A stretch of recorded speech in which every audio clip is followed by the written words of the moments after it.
क्या तुम अभी जो महसूस कर रहे हो वो सच है या सिर्फ एक सपना? कल्पना करो तुम एक अंधेरी शांत जगह में हो। कहीं दूर एक धीमा पियानो बज रहा है। तुम्हारी आंखें धीरे धीरे बंद हो रही हैं और तुम एक ऐसे सफर पर निकलने वाले हो जहां लॉजिक का कोई मतलब नहीं बचा, जहां हर सवाल का जवाब एक और डीपर सवाल होता है। Welcome to the age of reality. ये कोई ऑर्डिनरी वीडियो नहीं है, ये एक एक्सपीरियंस है, एक फिलोसॉफिकल मेडिटेशन जहां हम एक्सप्लोर करने वाले हैं 50 ऐसे थॉट एक्सपेरिमेंट्स जो तुम्हारी सोचने की हद तक को तोड़ देंगे। लेकिन इस सफर का मूड कैओटिक नहीं बल्कि सूदिंग होगा, जैसे बारिश की आवाज में सो जाना, जैसे किसी पुरानी कहानी की गुनगुनाहट, जैसे बिना डर के डर को देखना। तो चलो आज रात हम रियलिटी के दरवाजों को खोलते हैं, धीरे धीरे, एक एक करके।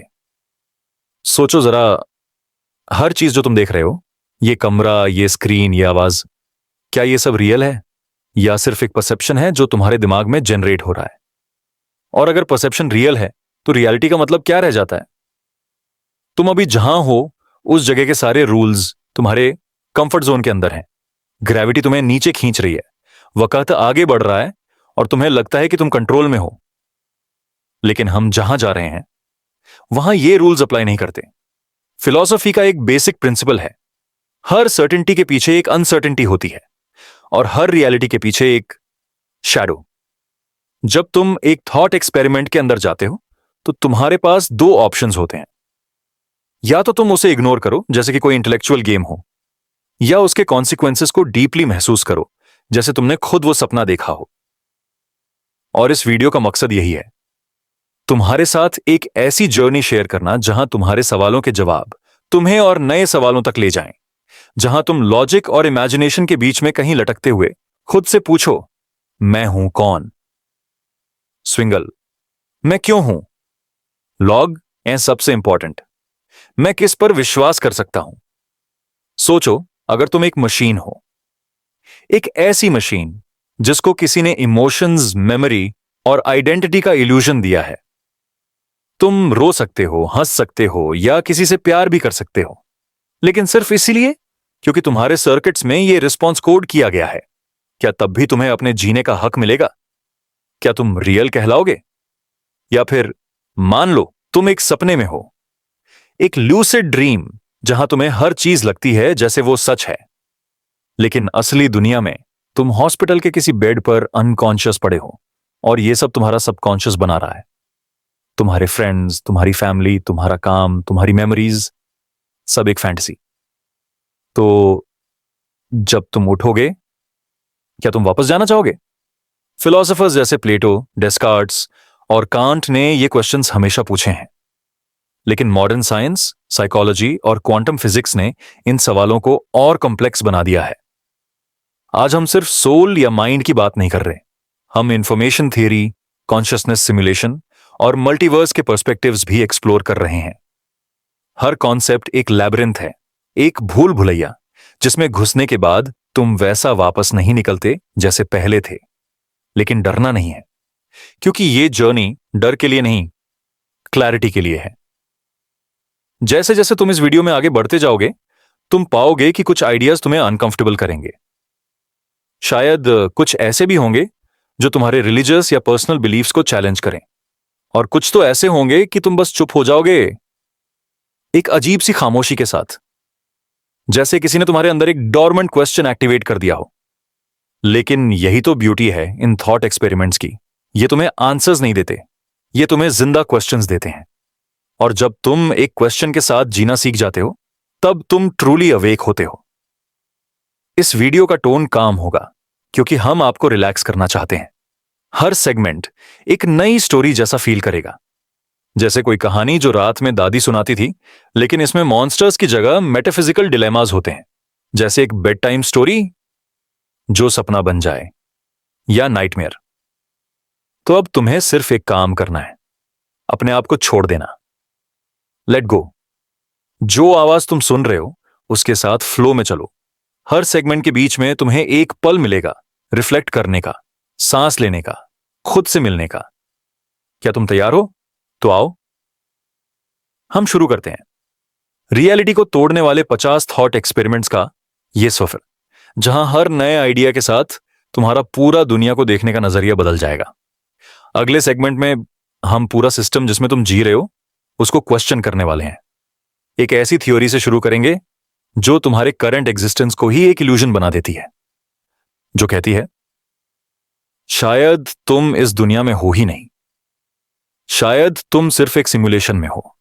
अगर तुम्हारी पूरी जिंदगी एक कंप्यूटर के अंदर चल रही हो तो सोचो, एक रात तुम बेड पर हो, थोड़ा थके हुए, थोड़ा खोए हुए, आंखों के सामने सीलिंग फैन घूम रहा है और दिमाग एक अजीब सी सोच में घिरा हुआ है।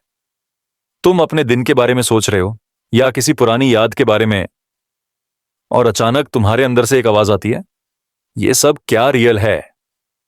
एक पल के लिए मान लो सब कुछ जो तुम महसूस कर रहे हो, देख रहे हो, सोच रहे हो, वो एक सिम्युलेशन है, जैसे एक वीडियो गेम, जैसे किसी और ने इस पूरे दुनिया का डिजाइन बनाया हो, फिजिक्स के रूल्स, लोगों के चेहरे और तुम्हारी मेमोरीज तक। तुम जो सोच रहे हो वो तुम्हारा अपना नहीं, वो भी एक प्रोग्राम का हिस्सा है। यह है द सिमुलेशन हाइपोथेसिस, एक थ्योरी जो कहती है कि हम सब, मैं, तुम, तुम्हारा दोस्त, तुम्हारे सपने, तुम्हारा दर्द, एक हाइपर एडवांस्ड कंप्यूटर सिमुलेशन का हिस्सा है, जैसे कॉस्मिक गेम के कैरेक्टर्स जहां प्लेयर अदृश्य है और सिस्टम इतना कॉम्प्लेक्स है, इतना परफेक्ट है कि किसी को शक भी ना हो कि वो गेम में है। पर यह आइडिया आया कहां से? यह थ्योरी सबसे पहले सीरियसली पॉपुलर हुई 2003 में, जब ऑक्सफोर्ड यूनिवर्सिटी के फिलोसोफर निक बोस्ट्रॉम ने एक पेपर लिखा।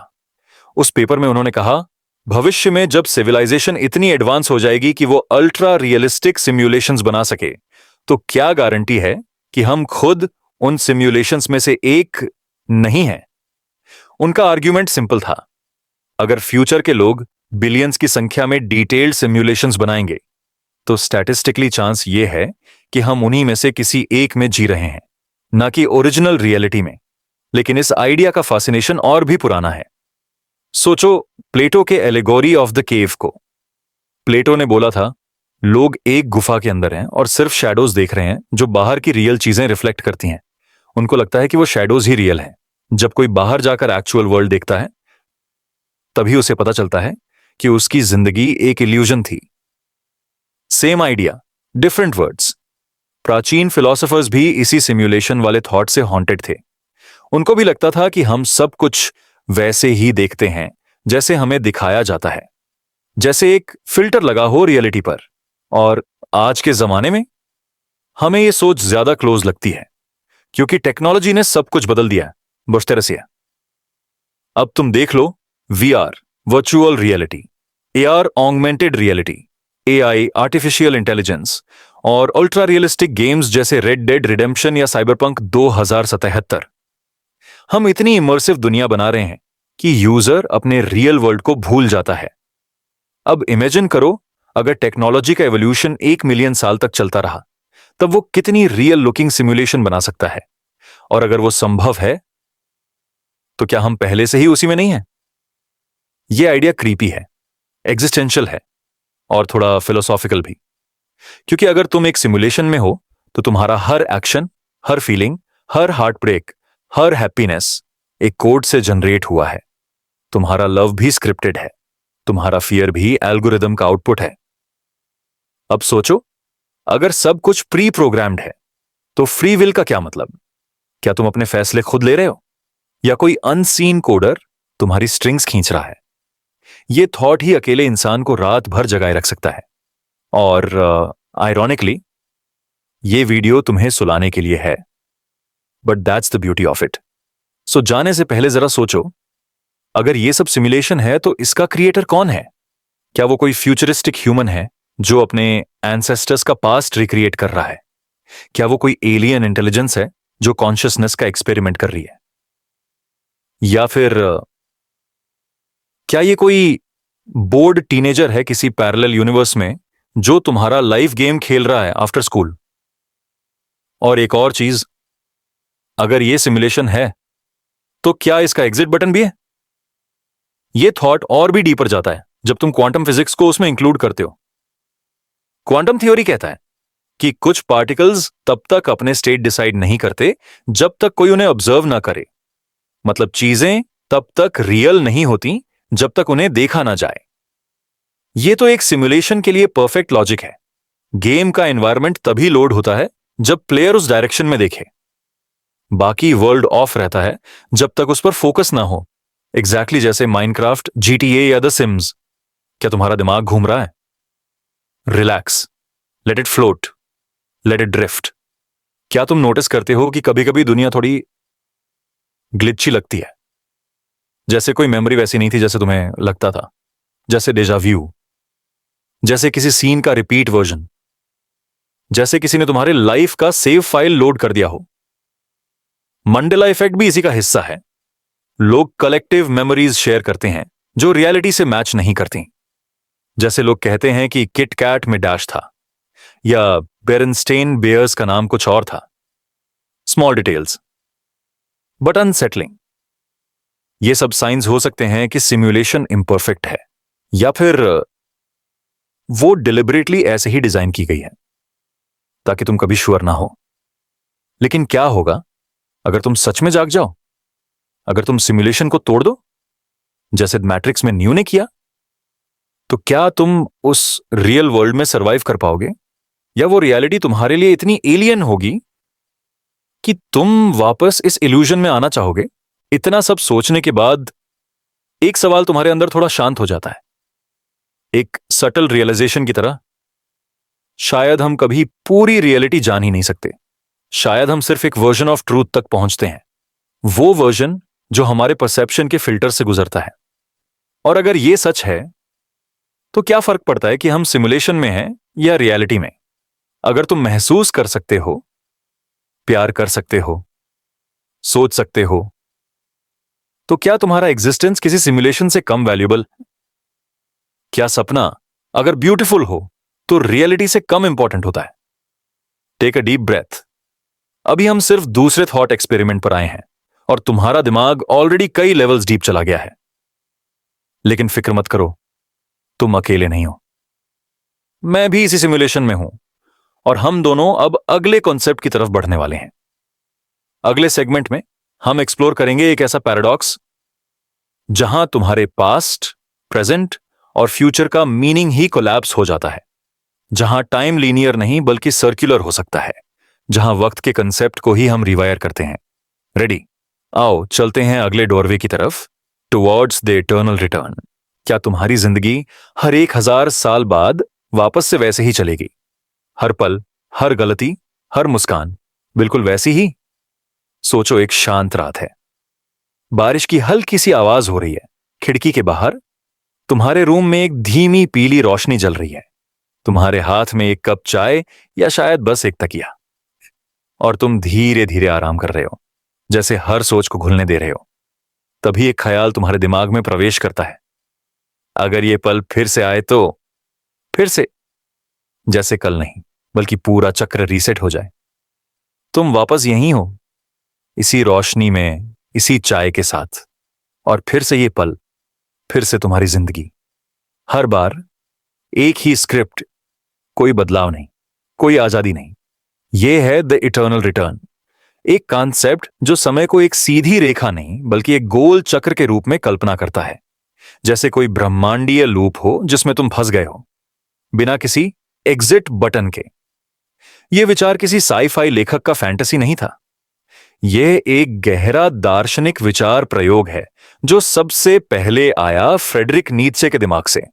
नीत्शे ने पूछा, क्या हो अगर एक रात्रि तुम्हारे पास एक राक्षस आए और वो कहे, तुम्हारी जिंदगी, हर दर्द, हर खुशी, हर चुंबन, हर पछतावा तुम्हें बार बार दोबारा जीना पड़ेगा, अनगिनत बार।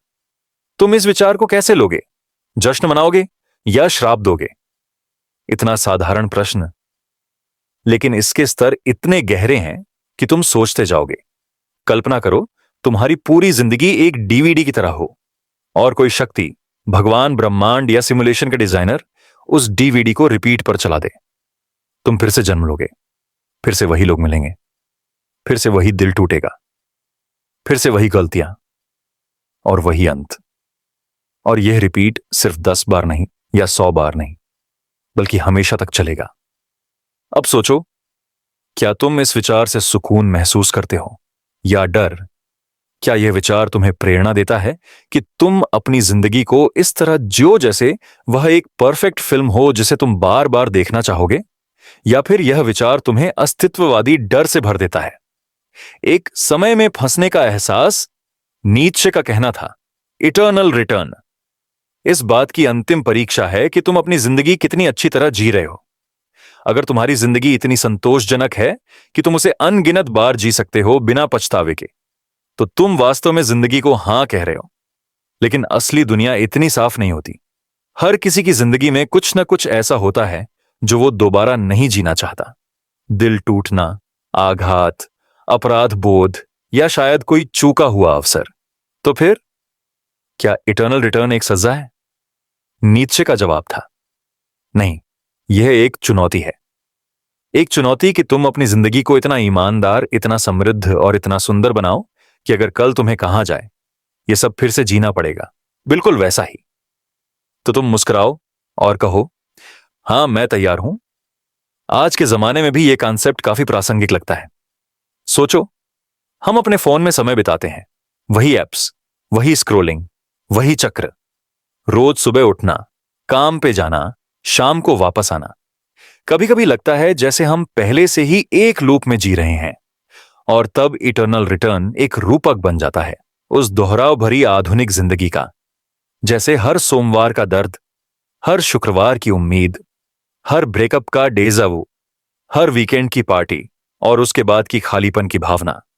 तो अगर हम इस सिद्धांत को गंभीरता से लें तो यह एक दर्पण है, तुम्हारे निर्णयों का, तुम्हारी प्राथमिकताओं का, तुम्हारे पछतावों का। तुम एक पल रुक के सोच सकते हो, अगर यह पल दोबारा आए, मैं इसे फिर से कैसे जीना चाहूंगा? क्या मैं इस बात पर गर्व कर रहा हूं कि मैं यह पल किसी को नजरअंदाज करके या खुद को संदेह में डालकर जी रहा हूं? इटर्नल रिटर्न तुमसे सिर्फ एक सवाल पूछता है, क्या तुम सचेत होकर जी रहे हो? और फिर आता है समय का विरोधाभास। विज्ञान के अनुसार समय एक दिशा में बहता है, वर्तमान से भविष्य की ओर। लेकिन क्वांटम स्तर पर समय की अवधारणा धुंधली हो जाती है। कण ऐसे व्यवहार करते हैं जैसे उन्हें भविष्य का ज्ञान हो। समय वहां रेखीय नहीं लगता, बल्कि गोल या लूप में। कुछ सिद्धांत तो यह भी कहते हैं कि बिग बैंग के बाद अगर ब्रह्मांड एक दिन ध्वस्त हो जाए तो एक नया बिग बैंग होगा, एक नई दुनिया, एक नया तुम। और क्या पता, वो वही तुम हो, वही माता पिता, वही दोस्तों के साथ कॉफी, वही दिल टूटना, वही कविताएं, वही आखिरी विदाइयां। हर बार तुम सोचोगे कि यह नया है, लेकिन यह सब पहले ही हो चुका है और हो रहा है और हमेशा होता रहेगा। एक और दृष्टिकोण से देखो, भगवद गीता में भी चक्राकार समय का विचार है। युग दोहराए जाते हैं, कल, त्रेता, द्वापर और फिर से कल युग। एक अनंत चक्र जिसमें सृजन, विनाश और पुनर्जन्म होता है बार बार। यह इटर्नल रिटर्न का प्राचीन भारतीय संस्करण है। एक समय चक्र जिसमें सब कुछ फिर से होता है और फिर से और फिर से। सोचो, अगर तुम्हारा जन्म एक लूप में लिखा गया हो, तुम्हारा प्यार भी, तुम्हारा दर्द भी और तुम्हारी आखिरी सांस भी, क्या तुम इस दोहराव से थक जाओगे या फिर क्या तुम इस दोहराव में एक नया अर्थ ढूंढ लोगे? अगर तुम इस थॉट एक्सपेरिमेंट को अपनी जिंदगी में लागू करो तो क्या तुम अभी जो कर रहे हो वो दोबारा करने लायक है? अगर जवाब है हां, तो तुम सही रास्ते पर हो। अगर जवाब है नहीं, तो अभी भी समय है कुछ बदलने का। क्योंकि अगर तुम कुछ नहीं बदलोगे तो वो लूप रिपीट होता रहेगा तुम्हारे हर एक पल के साथ। एक पल लो, सांस लो, छोड़ो। यह विचार असहज है, लेकिन यही बात है।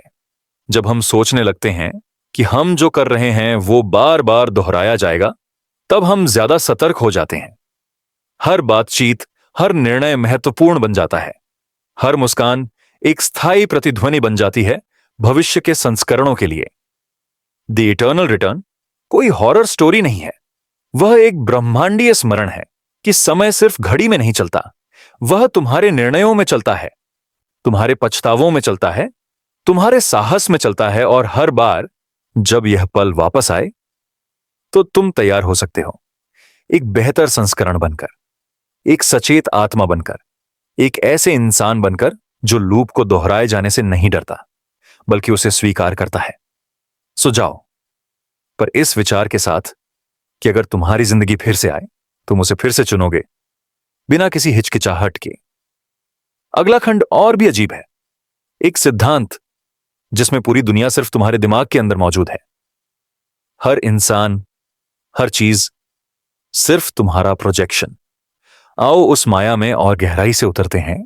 जैसे ही हम धीरे धीरे सोलिप्सिज्म की ओर बहते हैं, अगर मैं ही सब कुछ हूं, अगर दुनिया सिर्फ मेरी कल्पना का नतीजा है, अगर तुम सिर्फ एक भ्रम हो, एक शांत रात है, तुम्हारा फोन साइलेंट पर है, लाइट धीरे से डिम हो चुकी है, तुम बेड पर हो, आंखों को धीरे धीरे बंद करने वाले हो, और तभी तुम्हारे दिमाग में एक विचार आता है, अगर मैं ही एकमात्र जागरूक अस्तित्व हूं, क्या ये दुनिया, ये लोग, ये आवाजें, ये बातचीत, क्या ये सब सिर्फ एक सपना है? आलोचनात्मक नहीं, शाब्दिक रूप से तुम एक अकेले मस्तिष्क हो और बाकी सब कुछ तुम्हारा भ्रम है। यह है सोलिप्सिज्म। सोलिप्सिज्म एक ऐसी विचारधारा जो कहती है कि तुम्हारे अलावा किसी और का होना सिद्ध नहीं किया जा सकता। और इस थ्योरी का वजन तब समझ आता है जब तुम अपने दोस्तों को, माता पिता को या किसी अजनबी को देखते हो और सोचते हो, क्या ये वास्तव में मौजूद है? यह विचार किसी षड्यंत्र से नहीं निकला। यह एक प्राचीन दार्शनिक द्वंद्व है, एक अस्तित्वगत ग्लिच जिसमें केवल तुम्हारा मन ही जाना हुआ सच है। सोचो, तुम अभी मेरी आवाज सुन रहे हो या पढ़ रहे हो, मगर ये मैं जो लिख रहा हूं, क्या वह असली है या सिर्फ तुम्हारी कल्पना? तुम कैसे साबित करोगे कि मैं असली हूं? तुम कहोगे, मुझे दिखता है, मैं सुनता हूं, मैं महसूस करता हूं। पर सोलिप्सिज्म कहता है, तुम सिर्फ अपने मन को महसूस कर सकते हो, बाकी सब कुछ केवल एक अनुभूति है, एक प्रक्षेपण है। जैसे सपने में लोग होते हैं, वैसे ही जैसे सपने में तुम्हारे दोस्त तुमसे बात करते हैं, तुम स्कूल जाते हो या किसी ट्रेन में हो, और तब तुम्हें वह सपना असली लगता है। तुम सोच भी नहीं पाते कि यह असत्य है जब तक तुम जाग नहीं जाते। तो क्या यह दुनिया भी ऐसा ही सपना है? क्या तुम एक और सपने में हो जहां सब कुछ सुंदरता से डिजाइन किया गया है, आसमान, समुद्र, भावनाएं, लोग, लेकिन सब तुम्हारे ही मन के अंदर? यह थ्योरी छोटी नहीं है, इसका दायरा असीमित है। सोलिप्सिज्म कहती है, हर चीज जो तुम देखते हो वह तब तक ही अस्तित्व में है जब तक तुम उसे देख रहे हो। जैसे ही तुम्हारा ध्यान हटता है, वह वस्तु विलीन हो जाती है। कल्पना करो, एक मंच जहां रोशनी केवल वहीं पड़ती है जहां तुम देखते हो, बाकी सब अंधकार में छुपा होता है। सोचो, तुम्हारे पीछे क्या है? तुम्हें तभी पता चलता है जब तुम मुड़कर देखते हो। तब तक वह असली नहीं होता, केवल एक संभावना होता है। अगर तुम किसी कमरे में हो और दूसरे कमरे में तुम्हारा दोस्त है, तो जब तक तुम उसे प्रत्यक्ष रूप से नहीं देख रहे, उसकी उपस्थिति केवल एक अनुमान है। यह विचार डरावना लग सकता है, पर शांत हो जाओ, इसे अपने ऊपर बहने दो। गहरी सांस लो, सोचो, अगर सब कुछ मेरी कल्पना है तो इस दुनिया का अर्थ क्या है? अगर तुम ही रचयिता हो तो क्या यह दुनिया तुम्हारी अवचेतन इच्छाओं का प्रतिबिंब है? क्या तुम्हारे सबसे करीबी रिश्ते तुम्हारे ही मन के खंडित हिस्से हैं? तुम्हारे डर, तुम्हारी असुरक्षाएं, तुम्हारा प्रेम, सब अलग अलग चेहरों में तुमसे बात कर रहे हैं। और अगर यह सब भ्रम है, तो दर्द का क्या? क्या शारीरिक पीड़ा भी कल्पना हो सकती है? इस सवाल ने दार्शनिकों को सदियों तक परेशान किया है, और कुछ लोग इस विचार से गहराई से व्याकुल हो जाते हैं। लेकिन अगर तुम इस विचार को एक ध्यानपूर्ण दृष्टिकोण से देखो, तो ये एक मुक्ति बन जाता है। अगर ये दुनिया केवल तुम्हारी रचना है, तो तुम इस दुनिया को हर रूप में स्वीकार कर सकते हो, बिना विरोध के, बिना निर्णय के, जैसे तुम अपने खुद के विचारों को करते हो। इसका एक शांतिपूर्ण अर्थ यह भी हो सकता है, देयर इज नो अदर। सब कुछ तुम हो, तुम्हारे अंदर से ही दुनिया निकली है। जैसे एक सपने में हर पात्र सपने देखने वाले का ही हिस्सा होता है, तो क्या यह दुनिया एक दिव्य सपना है, तुम्हारा ही? इस बिंदु पर कई लोग पूछते हैं, अगर मैं ही हूं सब कुछ, तो मुझे सब कुछ नियंत्रित क्यों नहीं है? और इसका उत्तर जटिल है। हो सकता है तुम्हारा अवचेतन यह दुनिया बना रहा हो और तुम्हारा चेतन मन केवल एक दर्शक हो, जैसे ल्यूसिड ड्रीमिंग में होता है, जहां तुम समझ तो जाते हो कि यह सपना है, लेकिन फिर भी हर तत्व तुम्हारे नियंत्रण में नहीं होता। हो सकता है तुम एक कॉस्मिक बीइंग हो, लेकिन अपनी शक्ति भूल चुके हो, क्योंकि एक यथार्थ जैसे सपने में जीने का आनंद तभी है जब सब असली लगे। कल्पना करो, अगर तुम्हें पता होता कि सब लोग तुम्हारे ही मन का हिस्सा हैं, तो रिश्तों का अर्थ क्या होता? आश्चर्य का, शोक का, सुख का। तो शायद इस भ्रम का उद्देश्य ही यही है कि तुम भूल जाओ कि यह भ्रम है, ताकि तुम वास्तव में अनुभव कर सको। और यही सोलिप्सिज्म की सुंदरता भी है और उसका भय भी। तुम अकेले हो, सब कुछ तुम ही हो, और तुम जुड़े हुए हो, सब कुछ तुम ही हो। एक चक्र, एक विरोधाभास, एक मौन। एक क्षण लो इसे महसूस करने का। अपनी आंखें बंद करो, सांस लो और अब आगे सोचो। अगर सब कुछ भ्रम है, तो क्या नैतिकता, मोरालिटी का भी कोई अर्थ है? क्या किसी को चोट पहुंचाना वास्तविक है अगर वह व्यक्ति ही वास्तविक नहीं? यह प्रश्न खतरनाक लग सकता है, लेकिन इसका उत्तर गहरी करुणा ला सकता है। सोलिप्सिज्म का एक अर्थ यह भी कहता है, हर चीज तुम हो, तो किसी और को चोट पहुंचाना खुद को चोट पहुंचाना है। हर दर्द, हर अपमान, हर अन्याय तुम्हारा ही प्रतिबिंब। तो अगर तुम सब कुछ हो, तो तुम अपने साथ कैसा व्यवहार करोगे? सोलिप्सिज्म तुमसे पूछता है। अगर दुनिया सिर्फ तुम हो, तो तुम दुनिया के साथ कैसा व्यवहार करोगे? और यहां आता है एक गहरा आध्यात्मिक मोड़। कई ईस्टर्न फिलॉसफीज जैसे अद्वैत वेदांत या बौद्ध शून्यता भी कुछ ऐसा ही कहते हैं कि द्वैत, डुअलिटी, एक भ्रम है। तुम और दुनिया एक ही हो, सिर्फ अलग नाम, अलग चेहरे। सोलिप्सिज्म शायद वेस्टर्न फिलोसॉफिकल भाषा में वही बात कह रहा है कि तुम अकेले नहीं हो, तुम अलवन हो, और इस विचार के साथ तुम एक गहरा शांति का अनुभव कर सकते हो, जैसे कोई नरम धुंध तुम्हारे मन के भीतर फैल रही हो, जैसे दुनिया विलीन हो रही हो और केवल तुम्हारा जागरूकता बच रही हो, एक मौन साक्षी के रूप में। अगर तुम एकमात्र सत्य हो, तो तुम्हें किसी चीज से डरने की जरूरत नहीं। सब तुम हो, सब तुम्हारे नियंत्रण में है या तुम्हारी समझ से परे है। और फिर तुम धीरे धीरे इस विचार में घुलने लगते हो। एक शांत समर्पण के साथ दुनिया विलीन होती है, विचार शांत होते हैं, सिर्फ मौन बचता है, और ये उस मौन में एक नए विचार की झलक दिखाई देती है। अगर सब कुछ तुम हो, तो क्या कोई और ब्रह्मांड भी तुमसे अलग मौजूद है? क्या एक समानांतर वास्तविकता में एक और तुम है जो कुछ और बन चुका है? क्या हर निर्णय एक नई दुनिया बनाता है? समय आ गया है उस थ्योरी में प्रवेश करने का, जिसका नाम है द मेनी वर्ल्ड्स इंटरप्रिटेशन। सोचो, एक शाम तुम कॉफी शॉप के बाहर खड़े हो, तुम्हारे हाथ में दो ऑप्शन है। एक तरफ एक कॉल आया है जो तुम्हारा पूरा करियर बदल सकता है, दूसरी तरफ एक फ्रेंड खड़ा है तुम्हारा पूरा मूड लाइट करने के लिए। तुम डिसाइड करते हो फ्रेंड के साथ जाने का। तुम जिंदगी के एक स्पेसिफिक रास्ते पर चलते हो, लेकिन क्या हुआ उस डिसीजन का जो तुमने नहीं लिया? क्वांटम थ्योरी के कुछ फिजिसिस्ट्स कहते हैं वो डिसीजन किसी और यूनिवर्स में लिया गया। एक और तुम उस कॉल को पिक करता है, एक और दुनिया क्रिएट हो जाती है, एक और लाइफ चल पड़ती है। यह है द मेनी वर्ल्ड्स इंटरप्रिटेशन, एक क्वांटम फिजिक्स थॉट एक्सपेरिमेंट जो कहता है कि हर पॉसिबिलिटी, हर चॉइस, हर क्वांटम इवेंट एक नई यूनिवर्स का जन्म देता है। हर डिसीजन एक फोर्क बनाता है और हर फोर्क एक नई रियलिटी। इमेजिन करो, तुम एक जाइंट ट्री हो जिसका हर ब्रांच एक अल्टरनेट यू को रिप्रेजेंट करता है। एक वर्जन तुम्हारा साइंटिस्ट है, एक म्यूजिशियन, एक क्रिमिनल, एक हर्मिट जो हिमालय में मेडिटेट कर रहा है। सब सिमल्टेनियसली एग्जिस्ट करते हैं तुम्हारे हर चॉइस के कंसिक्वेंस के रूप में।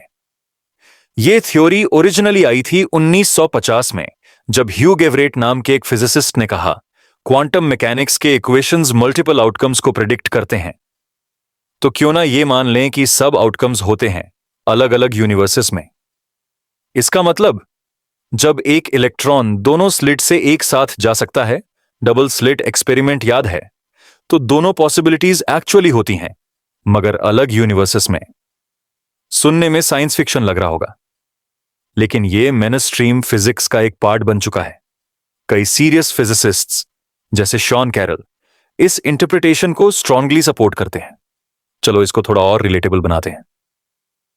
तुम एक कॉइन टॉस करते हो, हेड्स या टेल्स। तुम्हारे लिए एक ही रिजल्ट रियल होगा, बट क्वांटम वर्ल्ड के लिए दोनों रिजल्ट्स रियल हैं, पर अलग रियलिटीज में। हेड्स का यूनिवर्स और टेल्स का यूनिवर्स दोनों सिमल्टेनियसली स्प्लिट हो जाते हैं। तुम दोनों में एग्जिस्ट करते हो, अलग आउटकम्स के साथ। अब सोचो, तुमने किसी से प्यार का इजहार किया या नहीं किया? तुमने सिटी स्विच की या वही सिटी में रहे? तुमने अपने पैशन फॉलो किया या सेफ जॉब ली? हर एक डिसीजन एक नई ब्रांच बनाता गया, और उनमें से हर ब्रांच में एक कंप्लीट यू एग्जिस्ट करता है। तुम सोच रहे होगे, बट मुझे तो कुछ पता ही नहीं चलता। हां, क्योंकि तुम्हारा कॉन्शियसनेस सिर्फ एक ब्रांच को फॉलो करता है। बाकी ब्रांचेस तुम्हारे लिए इनविजिबल हैं। तुम्हारे पास उनका कोई मेमोरी नहीं होता, क्योंकि तुम वो हो ही नहीं। तुम उस वर्जन के साथ फ्यूज्ड हो जो उस स्पेसिफिक पाथ पर चला। पर इसका मतलब यह भी है, यूर इन्फिनिट। तुम्हारे इन्फिनिट वर्जन्स हैं। तुम एक मल्टीवर्स हो जो खुद में अनफोल्ड हो रहा है। क्या यह पीसफुल है या scary? Take a slow breath, let it settle in. सोचो, कोई एक वर्जन ऑफ यू अभी एक डिजर्टेड आइलैंड पे है, एक और वर्जन एक वॉर जोन में, एक और हैप्पीली मैरिड है, एक और अभी भी अपने फर्स्ट क्रश के साथ है। हर इमेजिनेशन तुम्हारा एक ऑल्टरनेट रियलिटी है। मेनी वर्ल्ड्स इंटरप्रिटेशन कहता है यूनिवर्स डिटर्मिनिस्टिक है, मगर प्रोबेबिलिस्टिकली। मतलब हर पॉसिबिलिटी डिटर्मिन हो चुकी है, और हर पॉसिबिलिटी रियल भी है, सिर्फ अलग यूनिवर्सेस में। एक लेवल पर यह लिबरेटिंग है, मैं किसी भी फॉर्म में एग्जिस्ट करता हूं। पर एक और लेवल पर यह एग्जिस्टेंशियल है, तो फिर मैं असली कौन हूं? मैं कौन सा वर्जन हूं? यह थ्योरी सेल्फ आइडेंटिटी को फ्रैक्चर कर देती है। तुम एक जगह पर डिफाइंड इंडिविजुअलिटी हो, पर दूसरी जगह पर फ्रैगमेंटेड पॉसिबिलिटीज का एक कॉस्मिक स्पेक्ट्रम। कई लोग सोचते हैं, अगर सब कुछ हो चुका है तो फ्री विल का क्या? Good question.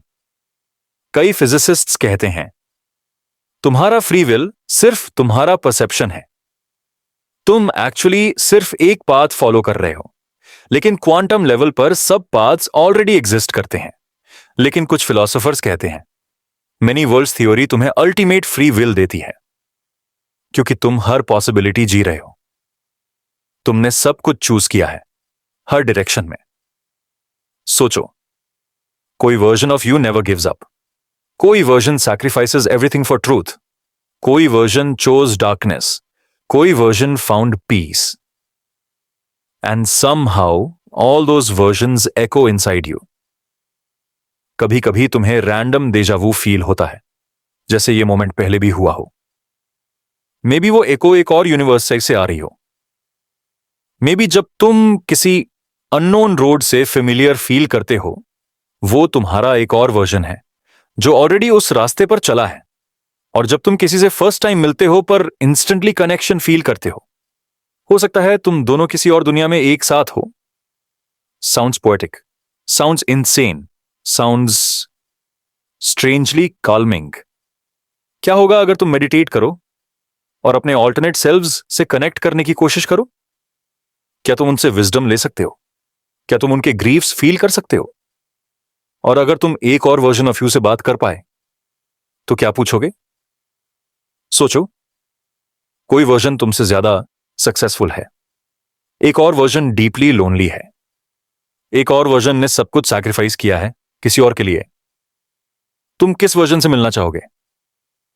एक थ्योरी कहती है जब हम सपने देखते हैं, कुछ सपने शायद ऑल्टरनेट लाइव्स के ग्लिम्सेस होते हैं, पैरेलल यू के फ्रैगमेंट्स, मोमेंट्स जिनमें हम कुछ और थे, कुछ और जी रहे थे।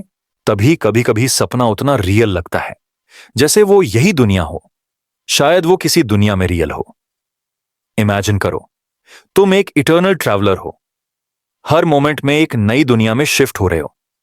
तुम्हारा सेल्फ एक स्लाइडिंग डोर के जैसे कंटिन्यूअसली ट्रांजिशन में है, और हर वर्जन में तुम कुछ सीख रहे हो। तुम्हारा एग्जिस्टेंस एक लेसन है, एक मल्टी डिमेंशनल डायरी है जहां हर लाइन एक और यूनिवर्स के नाम लिखी है। मेनी वर्ल्ड्स कहते हैं कोई एक अल्टीमेट रियलिटी नहीं है, सब रियलिटीज एक समान वैध हैं, सब एक साथ मौजूद करती हैं। और ये थॉट आखिर में एक स्पिरिचुअल काम लाता है, क्योंकि अगर तुम इन्फिनिट हो तो कोई फेलियर फाइनल नहीं, कोई रिग्रेट परमानेंट नहीं, कोई लॉस एब्सोल्यूट नहीं। हर लॉस्ट पाथ किसी और वर्ल्ड में अलाइव है, और तुम इस वेरी मोमेंट में एक ऐसे वर्जन हो जिसका यह पाथ सबसे ज्यादा मीनिंगफुल है। सो जब तुम सो रहे हो और तुम्हारा सबकॉन्शियस इन थॉट्स में ड्रिफ्ट करता है, तो हो सकता है तुम एक और तुमसे मिल जाओ, किसी ड्रीम में, किसी साइलेंस में। और जब तुम उठोगे तो तुम्हारे अंदर वो एकोज रह जाएंगे, वो साइलेंट यादें किसी और लाइफ की। क्या तुम रेडी हो एक और पैराडॉक्स के लिए? आने वाला सेगमेंट एक्सप्लोर करेगा एक थ्योरी जो कहती है तुम कभी मरते ही नहीं, तुम सिर्फ नए यूनिवर्सेस में शिफ्ट हो जाते हो फॉर एवर, इमॉर्टली। इसका नाम है क्वांटम इमॉर्टैलिटी। सोचो, तुम हाईवे पे कार चला रहे हो, बारिश हो रही है, विजिबिलिटी लो है, और तुम्हारा कार एक सेकंड के लिए कंट्रोल से बाहर जाता है, सब कुछ स्लो मोशन में हो जाता है। तुम फील करते हो कि यह हो सकता है एंड, फिर अचानक कार स्किड होती है और किसी तरह तुम बच जाते हो। लेकिन क्या हमेशा तुम बच जाते हो, या सिर्फ तुम्हारा वो वर्जन बच जाता है जिसका कॉन्शियसनेस आगे चलने वाले यूनिवर्स में शिफ्ट हो जाता है? Welcome to quantum immortality. यह आइडिया क्वांटम फिजिक्स के सबसे कंट्रोवर्शियल इंटरप्रिटेशन में से एक है, और यह डायरेक्टली कनेक्टेड है मैनी वर्ल्ड्स इंटरप्रिटेशन से। जब हर क्वांटम आउटकम एक नई दुनिया बनाता है, तो क्वांटम इमॉर्टैलिटी कहती है जब भी कोई लाइफ और डेथ डिसीजन होता है तो तुम्हारा कॉन्शियसनेस हमेशा उस ब्रांच में चला जाता है जहां तुम अलाइव हो। बाकी ब्रांचेस में तुम शायद मर गए हो, लेकिन तुम उन ब्रांचेस को फील नहीं करते। तुम्हारा अवेयरनेस सिर्फ उन्हीं ब्रांचेस में सर्वाइव करता है जहां तुम बच जाते हो। It's not that you can't die, it's that you never experience it. तो जब भी कोई फेटल इवेंट होता है, फॉर एग्जाम्पल एक कार क्रैश, एक हार्ट अटैक, या कोई लाइफ एंडिंग मोमेंट, तो क्वांटम मैकेनिक्स के अकॉर्डिंग यूनिवर्स बाइफिकेट हो जाता है। एक यूनिवर्स में तुम्हारा हार्ट स्टॉप हो जाता है, दूसरे में कोई पासर बाय तुम्हें सीपीआर देता है, तुम्हारा कॉन्शियसनेस उस ब्रांच में चला जाता है, तुम जिंदा हो पर शॉक में हो। वक्त के साथ और इवेंट्स होते हैं, फिर तुम कैंसर से सफर करते हो, डॉक्टर्स कहते हैं इट्स टर्मिनल, पर एक एक्सपेरिमेंटल ट्रीटमेंट मिराकुलसली वर्क करता है, तुम फिर से बच जाते हो। फिर एक और बार कोई और नियर डेथ एक्सपीरियंस, फिर एक और मिराकल, फिर एक और सर्वाइवल। टाइम के साथ बाकी सब लोग चले जाते हैं, तुम्हारे लव्ड वंस, दोस्त, फैमिली सब इवेंचुअली एक्सपायर हो जाते हैं, लेकिन तुम हर बार सर्वाइव करते हो। हर बार कोई प्रोबेबिलिटी का थ्रेड तुम्हें खींचकर नई यूनिवर्स में ले जाता है। एट सम पॉइंट तुम रियलाइज करते हो तुम मर ही नहीं रहे, और फिर तुम सोचते हो क्या मैं अभी भी ह्यूमन हूं? क्या मैं अब भी वही हूं जो स्कूल में था या कॉलेज में, या जब मैंने अपना पहला हार्ट ब्रेक फेस किया? या मैं सिर्फ एक गोस्ट हूं, एक वर्शन जो हर वर्शन के बाद बच जाता है, चाहे उसके लिए कितनी भी प्राइस क्यों ना देनी पड़े? यह थ्योरी एक पैराडॉक्स क्रिएट करती है। क्वांटम लेवल पे तुम मर चुके हो बहुत बार, पर तुम्हारा सेल्फ अवेयरनेस हमेशा माइग्रेट हो जाता है उस वर्ल्ड में जहां तुम बचे हो। So practically you never die, तुम बस और ज्यादा ओल्ड और ज्यादा फ्रैजाइल और ज्यादा अलोन हो जाते हो। और हर बार बचने का मिरेकल एक और कर्स बन जाता है। एक और पॉसिबिलिटी यह भी है, क्वांटम इमॉर्टैलिटी तुम्हें एक ड्रीम लाइक लूप में ट्रैप कर देती है। जब डेथ क्लोज होती है, तुम्हारा ब्रेन एक last second experience loop create करता है जो तुम्हें फील करवाता है कि तुम सर्वाइव कर गए हो, और वो इल्यूजन इटर्निटी तक चलती रहती है। तो हो सकता है जो तुम अभी फील कर रहे हो यह भी एक इल्यूजन हो सकता है तुम मर चुके हो, पर तुम्हारा माइंड एक आखिरी सपने में फंस गया हो जहां तुम जीवित हो। यह डिस्टर्बिंग भी है, मेडिटेटिव भी। क्वांटम इमॉर्टैलिटी तुमसे पूछता है, what does it mean to be alive?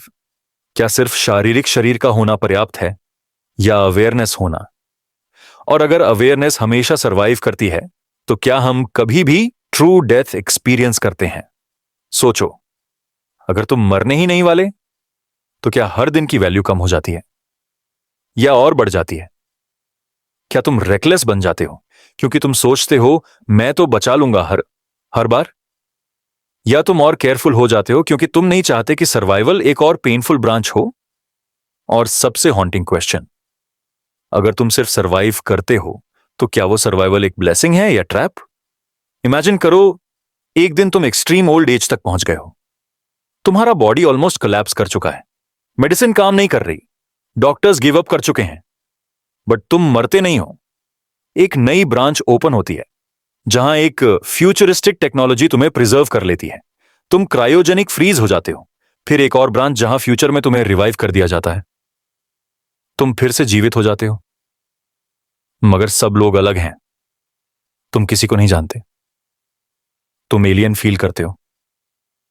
तुम इमॉर्टलिटी के प्रिजन में जी रहे हो और तुम सिर्फ एक क्वेश्चन पूछते हो, कब खत्म होगा ये सब? क्वांटम इमॉर्टलिटी कभी भी ऐसे फुल स्टॉप नहीं देता। हर बार एक नई कहानी लिखी जाती है। तुम्हारा डेथ कभी भी एक एंड नहीं बन पाता, सिर्फ एक टर्निंग पॉइंट बन जाता है। यह सोच तुम्हें चैलेंज करती है, तुम्हारे ideas of ending, peace, closure. लेकिन साथ ही यह तुम्हारे अंदर एक साइलेंट अवेयरनेस जगाती है कि तुम्हारा प्रेजेंट मोमेंट, तुम्हारी अवेयरनेस का ये एग्जैक्ट फ्रेम एक डिवाइन मिरेकल है। क्योंकि ये ब्रांच वो है जहां तुम अभी भी हो, अभी भी फील कर रहे हो, अभी भी सोच रहे हो। और अगर तुम क्वांटम लेवल पे इमॉर्टल हो तो तुम्हें हर मोमेंट में मीनिंग ढूंढना होगा।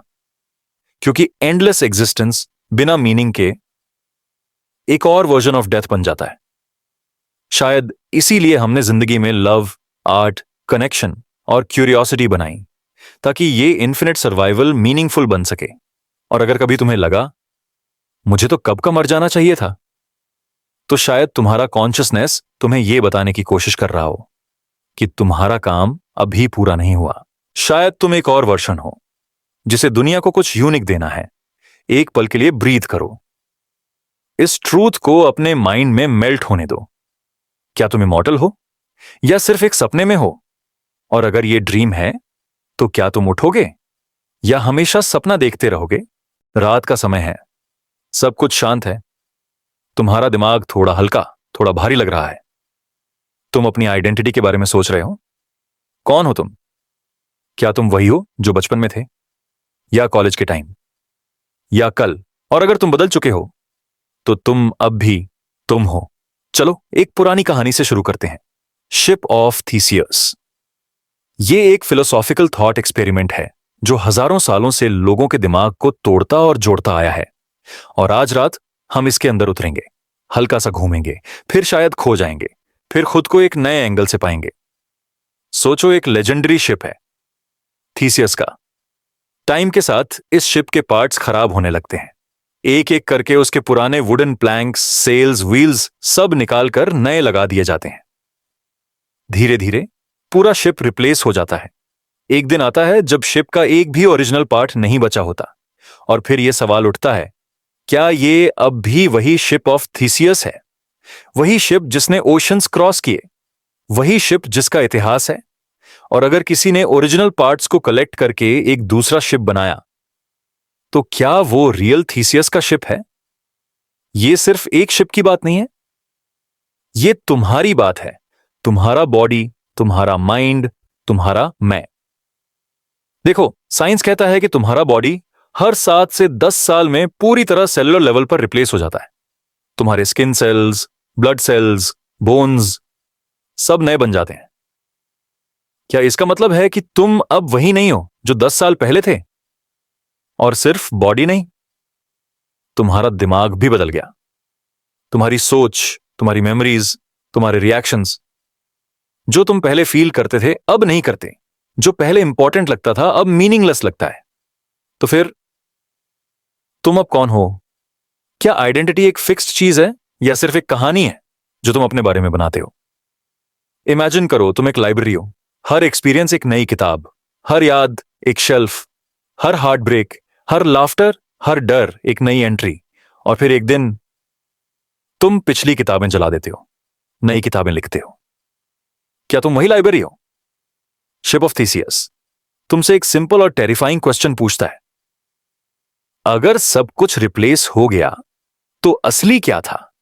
अगर तुम्हारा माइंड, बॉडी, हैबिट्स, थॉट्स सब नए हो गए तो असली तुम कौन थे? क्या तुम सिर्फ एक इल्यूजन हो, एक ऑनगोइंग प्रोसेस जो प्रिटेंड करता है कि उसकी एक परमानेंट आइडेंटिटी है? चलो थोड़ा और डीप जाते हैं। मान लो एक आदमी का नाम राघव है, उसका एक्सीडेंट हो जाता है, उसके कुछ ब्रेन सर्किट्स डैमेज हो जाते हैं। जब वो होश में आता है उसकी यादें चली जाती हैं, उसके पसंदीदा रंग बदल जाते हैं। अब उसे वो चीजें पसंद हैं जो पहले नहीं थीं। उसका हंसने का तरीका अलग है, उसकी हाथ लिखने की शैली तक अलग है। क्या राघव अब भी वही है? लोग कहते हैं भाई वो पहले जैसा नहीं रहा। पर क्या वो अब भी राघव है या सिर्फ उसका फिजिकल शैल राघव है? और यही तो हॉरिफाइंग ब्यूटी है इस थॉट एक्सपेरिमेंट की। ये तुम्हारे अंदर आइडेंटिटी के एटम्स को शेक कर देता है। क्या सेल्फ एक स्ट्रक्चर में या एक स्टोरी? एक और डिमेंशन है इस थॉट को, मेमोरी। तुम्हारी यादें ही तो तुम्हारा बेस हैं। अगर वो चली गई तो क्या तुम भी चले गए? सोचो, अल्जाइमर से जूझता एक बुजुर्ग, पहले वो एक लविंग हस्बैंड था, फिर एक कंफ्यूज्ड आदमी बन गया। उसे याद नहीं अपने पार्टनर का नाम या अपने बचपन का घर। तो क्या उसका सेल्फ गायब हो गया या वो अब भी वही इंसान है, बस उसका ब्रेन लाइब्रेरी का दरवाजा बंद हो गया है? शिप ऑफ थीसियस हमें यह समझाता है कि सेल्फ एक इल्यूजन ऑफ कंटिन्यूटी है। जैसे एक मूवी में फ्रेम्स होते हैं, अलग अलग स्टिल इमेजेस, पर जब वो रैपिडली मूव करते हैं तो लगता है कि एक स्मूथ मोशन हो रहा है। वैसे ही तुम्हारा सेल्फ है, हर सेकंड एक नया फ्रेम, हर सेकंड तुम चेंज हो रहे हो। तुम 5 मिनट पहले के तुम भी नहीं हो, पर तुम्हारा दिमाग सबको एक स्मूथ आइडेंटिटी में स्टिच कर देता है। क्या तुम्हारा नाम, तुम्हारा फेस, तुम्हारी आदतें ही तुम हो? नहीं, वो सब चेंज हो सकती हैं। आइडेंटिटी कोई एक चीज नहीं, एक फ्लो है, एक नदी जिसमें कभी वही पानी नहीं रहता, पर फिर भी लोग कहते हैं ये गंगा है। लेकिन फिर भी हम इस इल्यूजन को छोड़ नहीं पाते, क्योंकि इस इल्यूजन के बिना हम खो जाते हैं। अगर तुम खुद को डिफाइन नहीं कर सकते तो तुम डिसीजन कैसे लोगे, रिस्पॉन्सिबिलिटी कैसे फील करोगे, रिलेशनशिप्स कैसे मेंटेन करोगे? तो हम अपनी कहानी बनाते हैं। हम कहते हैं मैं वो हूं जिसे चॉकलेट्स पसंद है, मैं वो हूं जिसे साइलेंस में कंफर्ट मिलता है, मैं वो हूं जो कभी चीट नहीं करेगा। और फिर हम उन कहानियों को प्रोटेक्ट करते हैं, जैसे शिप के पुराने प्लैंक्स, उन्हें चेंज करते हैं, पर क्वाइटली, धीरे से, ताकि कोई नोटिस ना करे। लेकिन कहानी कहानी ही रहती है, सच नहीं। सच तो यह है कि तुम एक चेंजिंग ऑर्गेनिज्म हो, हर सेकंड इवॉल्व होता एक फ्लोज असुरो हो। तुम एक प्रोसेस हो, एक moving, breathing, adapting set of perceptions जो कभी स्टैटिक नहीं होता। और जब तुम सो रहे होते हो, जैसे अभी, तब यह थॉट और भी ईरी लगता है, क्योंकि तब तुम्हारा ब्रेन अवेक होता है सबकॉन्शियस लेवल पर। और तब ये आइडिया जैसे विस्पर करता है, तुम्हारा मैं सिर्फ एक वक्त की फोटोग्राफ थी, अब नए एक्सपोजर के लिए रेडी हो जाओ। तो क्या करना चाहिए? शायद हमें अपनी आइडेंटिटी को लूसली पकड़ना चाहिए, जैसे रेत के महल, जैसे शैडोज, जैसे पासिंग क्लाउड्स। अपने आप को इवॉल्व होने देना चाहिए, अपने कॉन्ट्राडिक्शंस को एक्सेप्ट करना चाहिए, क्योंकि जो आज तुम हो कल वो हो भी सकता है या नहीं भी। शायद सेल्फ को एक रिवर की तरह सोचना चाहिए, जो हमेशा बदलती रहती है, कभी शांत, कभी वायलेंट, कभी ट्रांसपेरेंट, कभी मडी, मगर फिर भी अपने फ्लो में ब्यूटीफुल। और जब तुम अगले बार अपने बारे में सोचो मैं ऐसा हूं, तो थोड़ा रुकना और पूछना, क्या मैं अब भी वैसे ही हूं या मैं सिर्फ एक अपडेटेड वर्जन हूं जिसमें नए पैच लगाए गए हैं? क्या मेरी आइडेंटिटी एक सॉफ्टवेयर अपडेट है या एक पुराना glitch? Take a moment, let this soak in. क्या तुम अब भी वही हो जो कल थे, या तुम सिर्फ एक नए नैरेटिव हो? और अगर तुम बदल गए हो, तो क्या तुमसे प्यार करने वाले लोग किसी और से प्यार कर रहे हैं? और अगर तुम एक इल्यूजन हो, तो क्या तुम खुद से वाकिफ हो? चलो इस थॉट को थोड़ा और गहरा ले जाते हैं अगले सेगमेंट में। अगले सेगमेंट में हम एक और अनसेटलिंग क्वेश्चन पूछेंगे, अगर तुम एक परफेक्ट क्लोन बन जाओ तो असली तुम कौन हो? एक और version of you, same memories, same voice, same look. तो क्या तुम रिप्लेसेबल हो? कल्पना करो, एक भविष्य की दुनिया जहां लोग टेलीपोर्ट करते हैं, एक जगह से दूसरी जगह सिर्फ 1 सेकंड में पहुंच जाते हैं। एयरपोर्ट की लाइनें, कार की सवारी, लंबे हवाई सफर, ये सब पुरानी बातें बन चुकी हैं। बस एक कैप्सूल में जाओ, शरीर को स्कैन करवाओ और अगली जगह पर फिर से बन जाओ। आसान, स्मूथ, इंस्टेंट ट्रैवल। लेकिन रुक जाओ, इस स्मूथनेस के पीछे एक डर छुपा है, एक दार्शनिक और अस्तित्व से जुड़ा सवाल जो तुम्हारी रीढ़ की हड्डी में एक ठंडी सी सिहरन छोड़ देता है। टेलीपोर्टेशन का मतलब क्या है? क्या तुम्हारा शरीर वहां से गायब होता है और दूसरी जगह दिखाई देता है? नहीं। विज्ञान के इस वर्षन में तुम्हारा पूरा शरीर एटम्स तक स्कैन किया जाता है। सब कुछ, तुम्हारा डीएनए, तुम्हारी यादें, तुम्हारी आदतें, तुम्हारे घाव, तुम्हारे विचार, हर चीज को डिटेल में रिकॉर्ड किया जाता है। फिर क्या होता है? वो ओरिजिनल बॉडी नष्ट कर दी जाती है और नए लोकेशन पर उस स्कैन के आधार पर एक परफेक्ट कॉपी बनाई जाती है। वही चेहरा, वही यादें, वही व्यक्तित्व। और तुम्हारा नया वर्जन वहां उठकर कहता है, मैं आ गया। अब ये सोचो, वो जो कॉपी बनकर वहां आई है, वो तुम हो या तुम पहले ही मर चुके हो? यही है द टेलीपोर्टेशन पैराडॉक्स। अगर तुम ओरिजिनल हो तो तुम्हें तो नष्ट कर दिया गया, और जो वहां है वो एक डुप्लीकेट है, एक क्लोन। फिर भी उस क्लोन को लगता है कि वो तुम ही है। वो कहता है, मैं अभी अभी यहां टेलीपोर्ट हुआ। लेकिन सच ये है, उसने कुछ भी अनुभव नहीं किया। उसके लिए तो सब कुछ इंस्टेंट था। उसने ना ट्रैवल फील किया, ना दर्द। वो बस बना और जाग गया। तो क्या तुम मर गए या तुमने ट्रैवल किया? सोचो, अगर किसी ने ओरिजिनल बॉडी को नष्ट ना किया होता तो तुम्हारी दुनिया में 2 वर्जन होते। दोनों के पास वही यादें, वही पहचान। दोनों कहते, मैं असली हूं। तब क्या होता? कौन डिसाइड करता कि कौन रियल है? और यही थॉट है जो एक सिंपल साई-फाई कॉन्सेप्ट को एक एग्जिस्टेंशियल हॉरर में बदल देता है। क्या तुम्हारा मैं सिर्फ तुम्हारी यादों का डेटा है? क्या तुम एक फाइल हो जो किसी नए हार्ड ड्राइव में डाल दी जा सकती है? और अगर हां, तो फिर तुम यूनिक कैसे हो? यह थॉट एक्सपेरिमेंट सबसे पहले फेमस बना जब दार्शनिक डेरेक पारफिट ने इसे डिटेल में एक्सप्लोर किया। उन्होंने एक सवाल उठाया, मान लो तुम मार्स जा रहे हो टेलीपोर्टेशन मशीन से।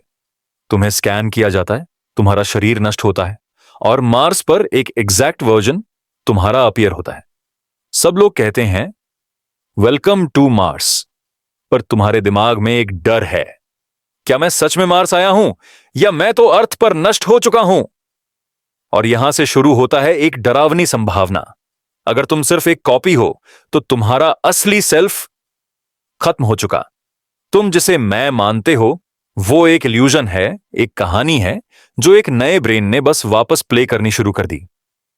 जब तुम कह रहे हो मैं जिंदा हूं, शायद वो एक रिकॉर्डिंग है जो नए मशीन में चल रही है। इसका मतलब क्या हुआ? तुम मर चुके हो, बिना दर्द के, एक साइलेंट डेथ, और दुनिया ने नोटिस भी नहीं किया। यह सिर्फ साई-फाई नहीं है, यह एक सवाल है आत्म की पहचान का। क्या मैं एक कंटिन्यूटी होना चाहिए या बस एक रेप्लिकेशन ही काफी है? क्या तुम वो हो जो अनुभव करता है या वो हो जिसके पास अनुभव स्टोर हैं? सोचो एक और एंगल से, तुम सो रहे हो, ड्रीमलेस स्लीप में। तुम्हारा ब्रेन इनएक्टिव है, तुम्हें कुछ याद नहीं। जब तुम जागते हो तुम्हें लगता है मैं वही हूं, लेकिन तुम्हारे बीच में कोई तुम था ही नहीं। क्या यह भी एक वर्जन ऑफ टेलीपोर्टेशन नहीं हुआ? या फिर जब तुम बेहोश होते हो सर्जरी के दौरान, तुम्हें लगता है कि तुम थे, लेकिन क्या तुम थे? अगर कोई मशीन उसी बीच में तुम्हें नष्ट करके एक एग्जैक्ट कॉपी बना दे तो किसी को पता भी चलेगा? वो कॉपी उठकर कहेगी, मैं सर्जरी से अभी अभी जागा हूं। पर तुम, असली तुम कब के जा चुके होगे। और अब सोचो, अगर तुम्हें कल एक टेलीपोर्टेशन मशीन का ऑप्शन मिले, एक मशीन जो बोले तुम सिर्फ ब्लिंक करोगे और दूसरी जगह पहुंच जाओगे, क्या तुम जाओगे? क्या तुम उस मशीन में बैठोगे? क्या तुम अपने आप को नष्ट करने दोगे एक नए कॉपी के प्रॉमिस में? और अगर तुमने डिसाइड किया, नहीं मुझे ओरिजिनल रहना है, तो क्या इसका मतलब है कि तुम मान चुके हो तुम सिर्फ एक बॉडी नहीं हो, तुम एक कंटिन्यूटी ऑफ कॉन्शियसनेस हो? पर फिर वो कॉपी जो बनती है, जो तुम्हारे परिवार के साथ रहती है, तुम्हारी यादों को शेयर करती है, क्या उसका एग्जिस्टेंस झूठा है? वो कॉपी रो सकती है, प्यार कर सकती है, दर्द महसूस कर सकती है, तो क्या वो भी तुम नहीं है? यही तो कोर पैराडॉक्स है, सेल्फ एज अ स्ट्रीम और सेल्फ एज अ स्पार्क। अगर तुम एक स्ट्रीम हो तो कंटिन्यूटी मायने रखती है, अगर तुम एक स्पार्क हो तो बस इग्निशन मायने रखता है। कॉपी किसी भी जगह हो, स्पार्क वापस जल जाता है। यह थॉट हमें यह भी सिखाता है कि सेल्फ कभी एक फिक्स्ड ऑब्जेक्ट नहीं था। तुम एक इमेज नहीं हो, तुम एक प्रोसेस हो जो हर सेकंड रिक्रिएट हो रहा है, और शायद टेलीपोर्टेशन बस उस प्रोसेस को और स्पीड से रेप्लिकेट करता है। लेकिन डर वही है, अगर तुम एक दिन मर जाओ और कोई मशीन तुम्हारा एग्जैक्ट रेप्लिका बना दे, क्या तुम वापस जिंदा हो, या बस दुनिया को तुम जैसे लगने वाला कोई और इंसान मिल गया? इस पैराडॉक्स में एक तन्हाई है, एक हेल्पलेसनेस। तुम चाहो या ना चाहो, तुम सिर्फ एक पैटर्न हो, एक कॉम्प्लेक्स डेटा स्ट्रक्चर जिसे किसी नए मीडियम में कॉपी किया जा सकता है, और हर कॉपी फील करेगी, मैं असली हूं। चाहे असली तुम कब के जा चुके हो। एक गहरी सांस लो, उसे अपने अंदर उतरने दो। यह थॉट तुम्हारे एग्जिस्टेंस को रीडिफाइन करता है। तुम किस बेस पर खुद को रियल मानते हो? तुम कौन हो जब तुम्हारा फिजिकल सेल्फ नष्ट हो चुका है और एक परफेक्ट कॉपी बाहर खड़ा है? और अगर तुम खुद से मिलो, अपने कॉपी से, वो भी तुम जैसे सोचेगा, तुमसे बात करेगा, तुम्हारी जोक्स पर हंसेगा, तब तुम दोनों में फर्क क्या है? शायद सिर्फ एक वक्त। वो अब है और तुम पहले थे। शायद वो फर्क भी इंपॉर्टेंट नहीं। शायद सबसे जरूरी बात यह है, सेल्फ एक इल्यूजन है, पर एक जरूरी इल्यूजन। वो इल्यूजन जो तुम्हें जोड़ने में मदद करता है, तुम्हारे डिसीजंस, तुम्हारी वैल्यूज, तुम्हारी मेमोरीज को एक थ्रेड में बांधने में। टेलीपोर्टेशन पैराडॉक्स सिर्फ एक साई-फाई फैंटेसी नहीं, ये एक आईना है जो तुमसे पूछता है, अगर तुम एक कॉपी हो तो क्या तुम्हारे इमोशंस, तुम्हारा प्यार, तुम्हारा दुख भी कॉपी हैं? और अगला सेगमेंट इस थॉट को और भी गहरा ले जाता है। Segment 9, the dream argument. अगर यह सब एक सपना है तो तुम कब जागोगे? आखिरी और सबसे अनसेटलिंग थॉट एक्सपेरिमेंट, जो तुम्हारी रियलिटी के फैब्रिक को तोड़कर रख देगा। अगर यह सब एक सपना है तो तुम कब जाओगे? सोचो, एक रात तुम अपनी छोटी सी रूम में सोए के हो, आंखों पर नींद का पर्दा है, लेकिन तुम्हारे दिमाग में हजारों तस्वीरें चल रही हैं। तुम एक जंगल में हो, फिर तुम एक शहर की भीड़ में घूम रहे हो, कभी तुम अपने पुराने दोस्तों से मिल रहे हो, कभी किसी अजीब जगह पर जहां हवा भी अजीब सी चल रही है। सब कुछ इतना जिंदा लग रहा है कि तुम्हें लगता है यही तुम्हारी असली दुनिया है। फिर जब तुम जागते हो, पता चलता है कि सब कुछ सिर्फ एक सपना था। वो सब जो तुमने महसूस किया, देखा, सुना, बस तुम्हारे दिमाग की एक बनावट थी। अब सोचो, क्या यह जिंदगी खुद एक बड़ा सपना तो नहीं? एक ऐसा सपना जो तुम सपने में सपने जैसे जी रहे हो? क्या तुम अभी भी सो रहे हो और यह दुनिया तुम्हारे नींद की कहानी का हिस्सा है? यह है ड्रीम आर्ग्यूमेंट, एक ऐसा थॉट एक्सपेरिमेंट जो हर इंसान के एग्जिस्टेंस को हिला के रख देता है। इस थॉट एक्सपेरिमेंट का असली ओरिजिन हमारे दोस्तों में से एक, रेने डेस्कार्टिस, के पास है। उन्होंने अपनी जिंदगी में एक ऐसा डाउट उठाया जो आज भी फिलॉसफी के सबसे गहरे राज में से एक माना जाता है। डेस्कार्टिस ने सोचा, कैसे मैं श्योर हूं कि मैं जाग रहा हूं? क्या मैं अभी सपना नहीं देख रहा? अगर मैं सपने में हूं तो क्या सच और झूठ में फर्क है? वो एक दिन अपनी रूम में बैठकर सोचते रहे। क्या उन्होंने अपनी जिंदगी में कभी ऐसा सपना नहीं देखा जिसमें सब कुछ बिल्कुल रियल लग रहा हो, जहां तुम अपनी आंखों से चीजें देख सकते हो, अपने हाथों से छू सकते हो, अपनी आवाज सुन सकते हो, और जब तुम जागते हो, लगता है कि यह दुनिया सिर्फ एक धुंधली सी तस्वीर है। यह सोचना कि तुम अभी भी सपने में हो, मतलब तुम अपने पूरे एग्जिस्टेंस को ही क्वेश्चन कर रहे हो। और यह सवाल सिर्फ एक पजल नहीं, बल्कि एक ऐसी चुभती हुई सच्चाई है जो तुम्हारी नींद को भी तोड़ दे सकती है। इमेजिन करो, तुम एक लंबी रात से नींद में हो। तुम्हें लगता है कि तुम जाग रहे हो, दुनिया में सब कुछ नॉर्मल चल रहा है, लेकिन असल में तुम अपने दिमाग की एक नींद के अंधेरों में खो गए हो। हर चेहरा जो तुम देखते हो, हर शब्द जो तुम सुनते हो, हर महसूस जो तुम करते हो, वो तुम्हारे दिमाग के न्यूरॉन्स के कॉम्प्लेक्स खेल हैं। तुम्हें लगता है कि तुम्हारी जिंदगी का हर पल सच है, पर वो एक इल्यूजन है। जैसे एक फिल्म चल रही है और तुम उस फिल्म का हीरो हो, पर असल में तुम एक ऑडियंस के बीच बैठा हो। इस आर्ग्यूमेंट की एक और गहराई है जो तुम्हारी रियलिटी को और भी सस्पेंसफुल बना देती है। अगर हमारी जिंदगी एक सपना है, तो उस सपने का सपना कौन देख रहा है? मतलब अगर तुम सपने में सपने देख रहे हो, तो तुम्हारा असली मैं कौन है? और अगर असली मैं सपने के पीछे है, तो वो कब जागा? कब तुम अपने सपने से उठोगे? ये सोच एक तरह का एग्जिस्टेंशियल ट्रैप है, जिसमें तुम अपने आप को खो देते हो। पर क्या यह बस एक थ्योरी है, या इसका हमारे जीवन में कुछ मतलब भी है? सोचो, जब तुम थक कर बिस्तर पर लेटे हो और तुम्हारा दिमाग रोज नए नए सपने बनाता है, क्या वो तुम्हारी रियलिटी को बदल देता है? क्या तुम्हारा सपना तुम्हारी असली दुनिया से ज्यादा सच हो सकता है? फिलोसोफर्स कहते हैं कि हम जो भी देखते हैं, वो सिर्फ हमारे दिमाग के सिग्नल्स होते हैं। मतलब हम जो रियलिटी समझते हैं, वो एक डेटा का कलेक्शन है, एक वर्चुअल वर्ल्ड जिसमें हम जीते हैं। तो अगर हम एक सपने के अंदर हैं, तो उस सपने की बाउंड्रीज क्या हैं? क्या हम अपनी मर्जी से सपना बदल सकते हैं, या फिर हम एक प्रोग्राम के अंदर बंद हैं जिसे कोई और कंट्रोल करता है? यह सवाल तुम्हारे लिए बहुत ही चिलिंग हो सकता है, क्योंकि इसका मतलब है कि तुम अपने जीवन के कंट्रोल में नहीं हो। तुम सिर्फ एक ऑब्जर्वर हो, एक स्पेक्टेटर जो सपने की कहानी देखता है। और सबसे अजीब बात यह है कि सपने में भी तुम अपने आप को रियल समझते हो। तुम्हें लगता है कि तुम सब कुछ कंट्रोल कर रहे हो, लेकिन असल में तुम एक सिमुलेशन का हिस्सा हो। और जब तुम जागे हो, तब भी तुम्हारे पास उसी इल्यूजन का एक वर्जन होता है। तुम अपने आप को रियल समझते हो, अपने एक्सपीरियंसेस को रियल मानते हो। यह सोच एक तरह का इन्फिनिट रिग्रेस क्रिएट करती है। सपना के अंदर सपना, रियलिटी के अंदर रियलिटी। कब तुम वहां से बाहर आओगे?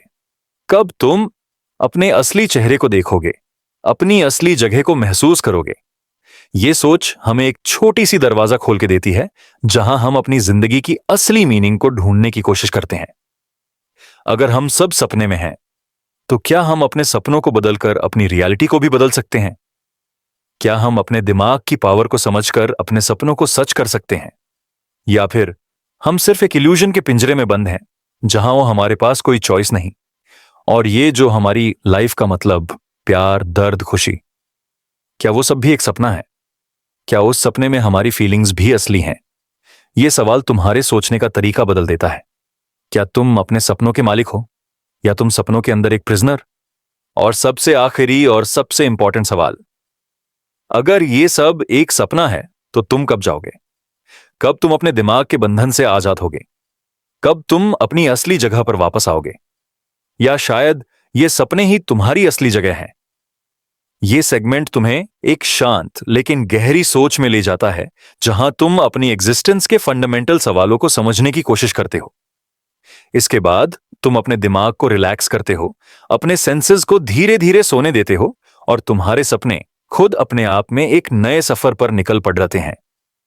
सोचो, यह सपना कभी खत्म नहीं होता, क्योंकि तुमने अपनी रियलिटी को अपने सपनों के साथ मिला लिया है। एक ऐसी दुनिया जहां सपना और हकीकत एक दूसरे में घुल मिल चुके हैं। और अब तुम आराम से अपनी आंखों को बंद करते हो, लेकिन तुम्हारे दिमाग में एक नई क्यूरियोसिटी जगी है। क्या तुम सच में जाग रहे हो, या तुम अभी भी अपने सपने के अंदर हो, जिसे तुम जिंदगी कहते हो? Let that question gently drift you into sleep. Good night.